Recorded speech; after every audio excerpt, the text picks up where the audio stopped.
Okay, I want to kind of go back to this idea that there's programming going on. Mm-hmm. In my mindset, that programming is we find someone we like, Mm-hmm.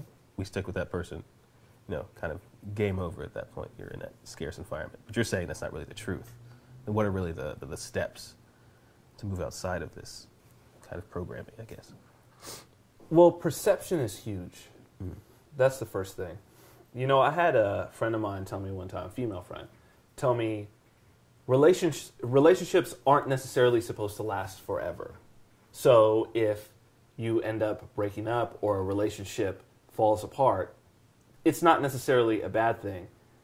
And, she told me this, and I'm in my late 20s at the time, and I had never even really thought about it like that. I just assumed that, well, if the relationship fell apart, then that was a failure. Mm-hmm. But changing that perception and just taking, some time to stop and think changed a lot for me, and it made my relationships more positive as well, because I was like, well, this relationship will go as long as it can, Mm-hmm. and if it turns out that it's just not working out, she's not happy, I'm not happy, then, it's fine for it to be over. It's run its course, it's done its thing, and then you go out there and you go further. So the primary thing is first starting with sort of a change in perception, that it's not about sticking with necessarily one person and sticking through everything, even when shit is not working, And then the second thing is to really try to find what works for you, as opposed to what you're told is supposed to work.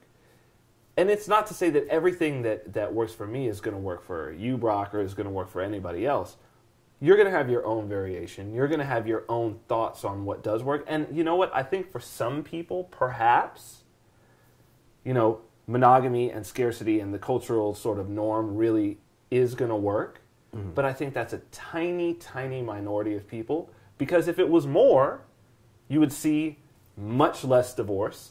You would see more people who are truly happy with their relationships. And I think that just looking at the unhappiness is the first step.